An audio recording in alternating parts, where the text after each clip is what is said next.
Marcus did not have a heater, no running water, no address, no bed, no one who believed he would survive the winter. What he had was a 1994 Chevy Caprice with a cracked engine block, three windows that would not fully close, and a trunk full of things he refused to throw away because they were the only proof he had ever existed. Everyone who saw that car said the same thing. Mechanics said it. Shelter workers said it. Even the man at the impound lot who almost towed it said that the car was done and told him to let it go. But Marcus did not let it go. And what he figured out inside that rusting metal shell on the coldest nights this city had seen in 30 years is something survival instructors and cold weather researchers have confirmed. But nobody thought to ask a homeless black man because nobody thought he had anything worth learning from. Here is where it starts. Picture a parking lot on the east side of Cleveland. January, 2 in the morning. The temperature outside is 11 degrees Fahrenheit, and the wind coming off Lake Erie is turning that 11 into something that feels like it wants to take your fingers clean off. Every shelter within 4 miles has been at capacity since 6 in the evening.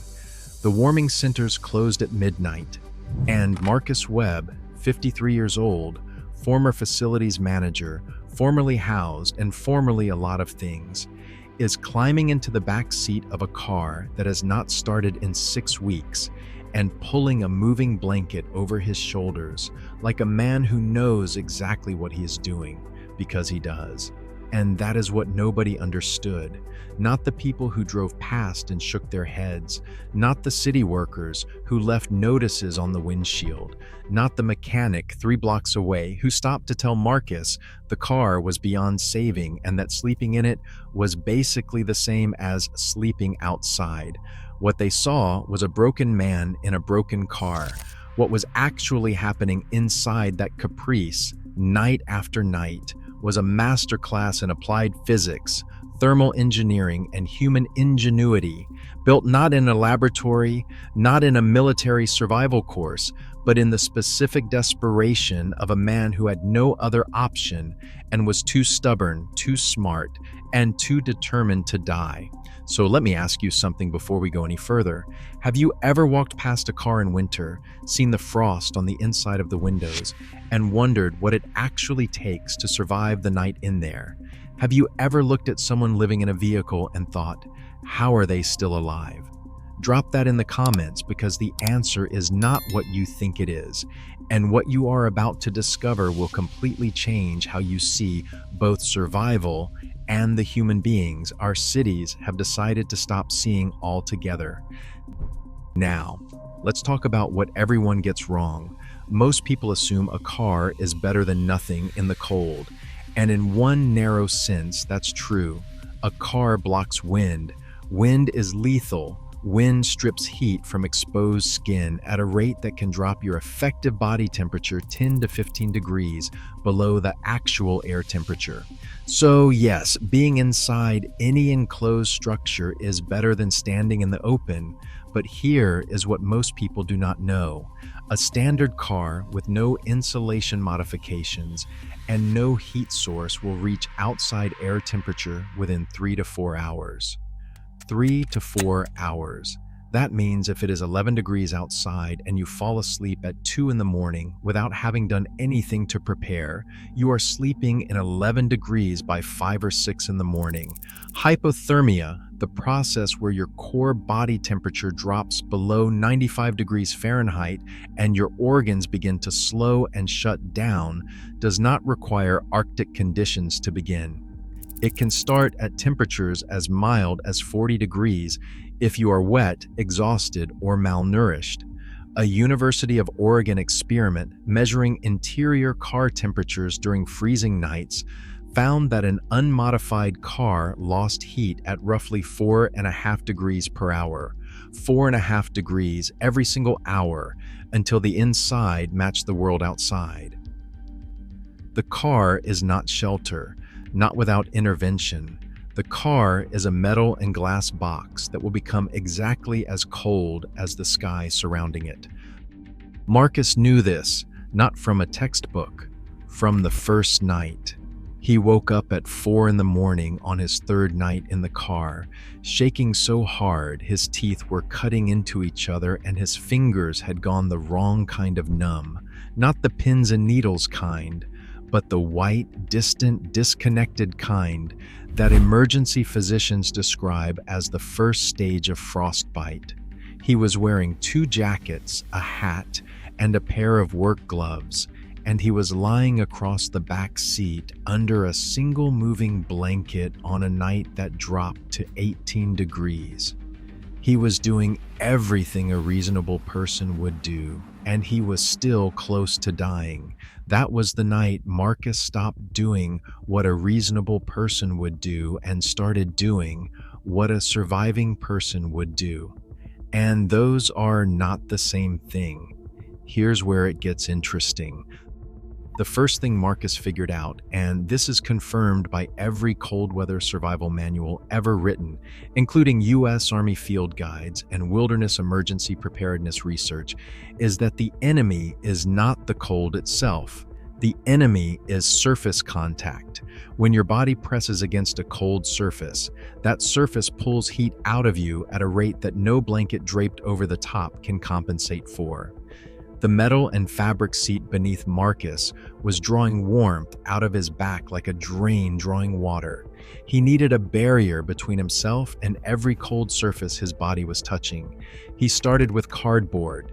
He broke down boxes he found behind a grocery store 3 blocks away and layered them flat across the back seat floor and underneath his entire body before lying down. Cardboard is not glamorous, but it is one of the most effective improvised insulators known to survival science. The tiny air pockets locked inside corrugated cardboard trap warmth, the same way a down jacket traps air by creating hundreds of microscopic dead zones where heat has nowhere to travel, nowhere to escape.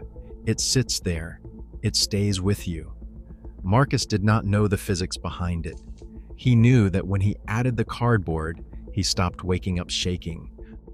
The second thing Marcus figured out was the windows. 3 of his 4 windows had gaps where the rubber seals had deteriorated and pulled away from the frame, letting in a constant cold seep. The 4th, the rear passenger window, had a crack held together with electrical tape that let in a focused, icy draft all night long. Every evening before he settled in, he taped black garbage bags across the inside of every window frame. Then, over the garbage bags, he added a layer of emergency mylar, the thin silver thermal blanket material you can buy for about $1 at any dollar store, and which reflects up to 90% of radiated body heat directly back toward its source. Think of it this way. Your body is a small campfire burning inside a cave. Without the mylar, that heat radiates outward in every direction and gets absorbed by the cold metal, the cold glass, the cold air pressing in from outside. It disappears. With mylar on every window, you are no longer sitting inside a car. You are sitting inside a mirror. The heat that your body generates bounces back.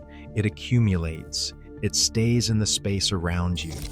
The same University of Oregon data that showed unmodified kids losing 4.5 degrees per hour showed insulated kids losing just 2.5 degrees per hour and holding an interior temperature up to 24 degrees warmer than the outside air. On an 11-degree night, 24 degrees of difference puts you at 35 degrees inside. That is survivable, deeply uncomfortable, brutal in ways that are hard to describe, but survivable. If this is changing how you think about who actually holds survival knowledge in this country, hit that like button and stay with me, because we are just getting to the part that should make you angry. Here is the part that should make you angry. Marcus Webb lost his housing in 2021, not because he stopped paying rent, not because he stopped working, because his landlord converted the building he had lived in for 9 years into market rate units, doubled the monthly cost, and handed Marcus a 60-day notice to vacate. 60 days to find something equivalent in a city where equivalent no longer existed at his income level. He did everything right. He gathered his documents. He applied for emergency rental assistance. He went to the housing authority. He visited 3 different nonprofits that were supposed to prevent exactly this situation. He sat in waiting rooms with his paperwork organized in a manila folder, his employment record going back 22 years, references, pay stubs, everything they asked for, and he was told, in different ways by different people, that the system was overwhelmed and there was nothing immediately available. And then the 60 days ran out, and Marcus, like roughly 240,000 Black Americans on any given night in this country, found himself with nowhere to sleep. Black Americans represent approximately 32% of the entire homeless population in the United States, despite being just 12% of the general population. Research published in public health literature found that Black adults face a lifetime homelessness rate nearly 4 times higher than white adults. 4 times. Not because Black Americans are less capable or less resourceful or less deserving of stable housing, because the systems that govern who gets housed and who gets displaced in this country have spent decades doing exactly what they did to Marcus, extracting, excluding, and then blaming the people they failed for the consequences of that failure. Redlining did not just shape where Black families could buy homes in the 1940s and 1950s. It determined which communities accumulated generational wealth and which ones did not, which families had equity to fall back on, and which ones had nothing between them and the street when a landlord decided their building was worth more empty than occupied. The displacement of Marcus Webb from a building he had lived in for 9 years is not an isolated personal misfortune. It is a single data point in a pattern that stretches back generations. And then, after all of that, the system looked at Marcus in that parking lot and called him the problem. That is the villain in this story, not the cold, not the car, not Marcus, the decades-long institutional machinery that made the car necessary, and then shrugged. Marcus was not broken, he was adapting, and he wasn't finished. Layer 3 of what he built came in week 2. He had noticed something that was making things worse, and he did not initially understand why. By morning, the inside of every window was coated in a heavy frost. His own breath, every exhale was releasing warm, moisture-laden air into the sealed car, and that moisture was condensing against the cold surfaces and then freezing. The inside of the Caprice was slowly becoming a refrigerator. And this matters because moisture is one of the most dangerous forces in cold weather survival. Wet insulation loses up to 90% of its thermal effectiveness.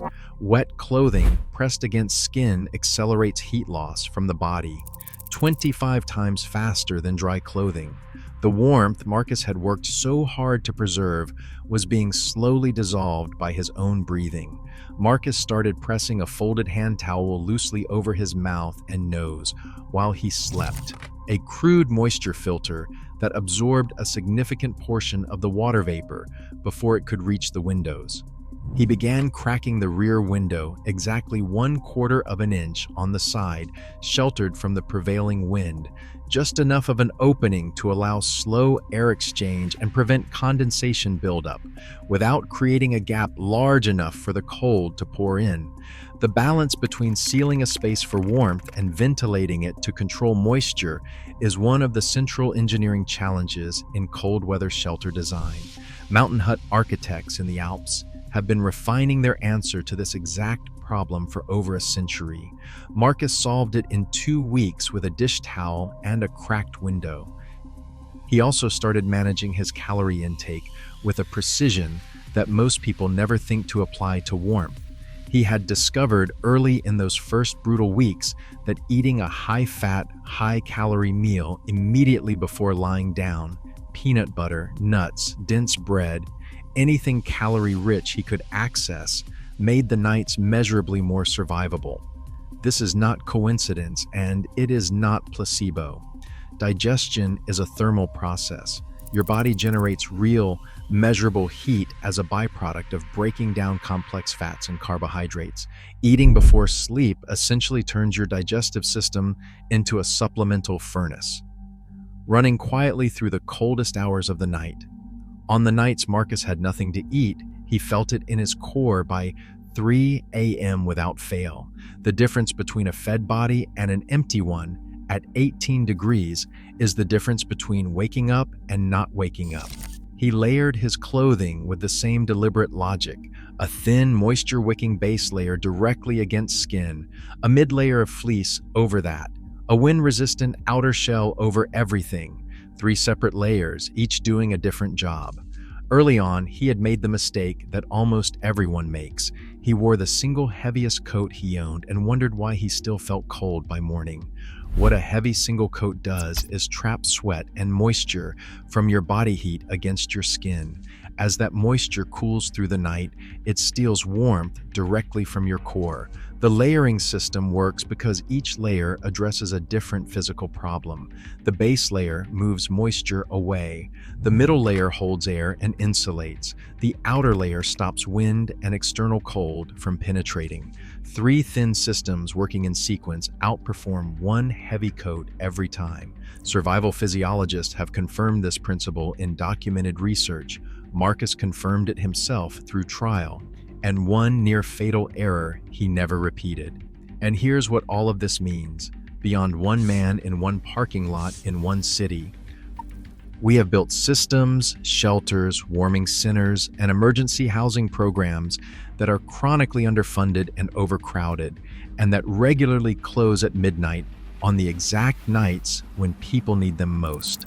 Roughly 700 homeless Americans die from hypothermia every year. In February of 2025, 2 children froze to death in a van in a Detroit casino parking lot when their homeless family's vehicle ran out of gas during 12-degree weather. The family had nowhere else to go. The gap between what we provide people in crisis and what they actually need to survive a single night is not a gap that goodwill alone can bridge. It requires funding and accountability, and the basic willingness to acknowledge that the people surviving in those cars did not end up there because they stopped trying. They are there because they were trying inside a system designed to let them fall. Now, what can you actually do with what Marcus learned? The easiest option is preparation. If you or anyone you know is in or near vehicle homelessness, or if you simply want a proper winter emergency kit in your car, Mylar thermal blankets cost about $1 each and fold to the size of a deck of cards. 1 per person in the glove compartment. Cardboard layered beneath a sleeping body on a cold car seat makes a measurable thermal difference. Window insulation using emergency blankets or heavy garbage bags taped to the inside of the glass changes the entire heat equation of a parked car on a freezing night. These are not exotic interventions.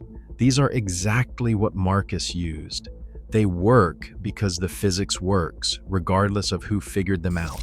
The intermediate option is connecting to the networks that already exist: the National Alliance to End Homelessness, local warming center coalitions, and outreach programs specifically targeting vehicle-dwelling individuals are underfunded and often invisible to the general public.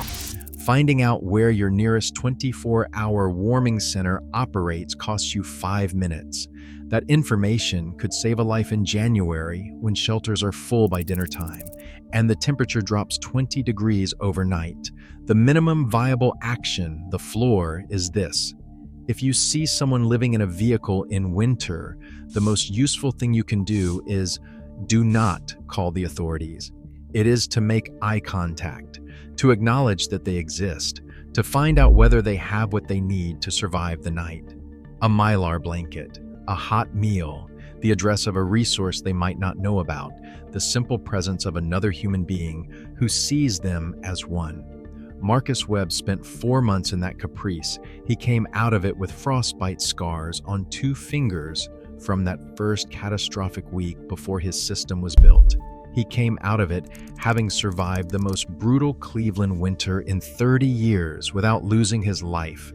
He came out of it having constructed, from cardboard and mylar and a cracked window and sheer relentless intelligence, a complete integrated system for surviving conditions that kill people every single year.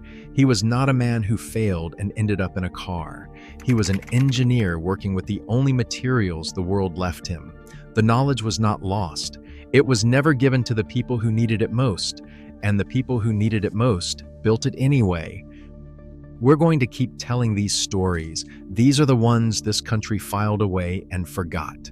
They are the ones about survival and ingenuity, and about what human beings are actually capable of when the system walks away. If that matters to you, please subscribe. We're just getting started. Tell us in the comments, what story do you want us to uncover next?